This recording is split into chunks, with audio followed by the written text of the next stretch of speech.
Students, இன்னைக்கு SSC tricks டைமில் நம்ம பார்க்க போகிறது மேஜர் பாஸ் இன் இந்தியாவை ஞாபகம் வைக்கிறதுக்கான ஷார்ட்கட்ஸ் ட்ரிக்ஸ் தான்.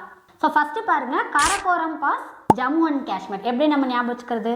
நம்ம காரமாக ஏதாவது சாப்பிட்டோன்னு வச்சுக்கோங்களேன், ஸோ உடனே மாதிரி ஜாம் மாதிரியான ஏதாவது இனிப்பு பொருளை சாப்பிட்டா தான் அந்த காரத்தை நம்மளால் செட்டில் பண்ண முடியும். அதனால காரம் ஜாம் அப்படின்ற மாதிரி ஞாபகம் வச்சுக்கோங்க. ஸோ அடுத்து பாருங்கள், ஷிப்கிலா பாஸ். ஸோ பாஸ் ஆகிறது வந்து ஹிமாச்சல் பிரதேஷ். ஸோ எப்படி நம்ம ஞாபகம் வச்சுக்கிறது? ஷிப்பில் வந்து பார்த்திங்கன்னா நம்ம ரொம்ப தூரம் கடல் வெளியில் போனோன்னா கண்டிப்பாக வந்து பார்த்திங்கன்னா சளி பிடிக்கும் அப்படின்ற மாதிரி ஞாபகம் வச்சுக்கோங்க ஷிப்பில் போகும்போது. அடுத்து பாருங்கள், ஜலப்லா அல்லது நதுலா பாஸ். ஸோ ஸ்டேட் வந்து பார்த்திங்கன்னா சிக்கிம். எப்படி ஞாபகம் வச்சுக்கிறது? ஸோ ஜிலேபிலாம் வந்து பார்த்திங்கன்னா சிக்கலாக இருக்கும் அப்படின்ற மாதிரி ஞாபகம் வச்சுக்கோங்க. இன்னொன்று பாருங்கள், நதுலா, அதுவும் வந்து சிக்கிம் தான். ஸோ எப்போவுமே நம்ம ரோட்லலாம் போகும்போது ஓரமாக போகணும், நடுவில் போனோம்னு வச்சுக்கோங்களேன் எங்கேயாவது சிக்கிக்கும். அந்த மாதிரி ஞாபகம் வச்சுக்கலாம். பாண்டிலா பாஸ் ஸ்டேட் வந்து பார்த்தீங்கன்னா அருணாச்சல் பிரதேஷ். ஸோ அருண் ஐஸ்கிரீமில் வந்து பார்த்தீங்கன்னா அந்த பால் ஐஸ்கிரீம் ஒன்று இருக்கும், அது பார்க்குறதுக்கு கிட்டத்தட்ட வந்து பார்த்தீங்கன்னா ஒரு பாம் மாதிரி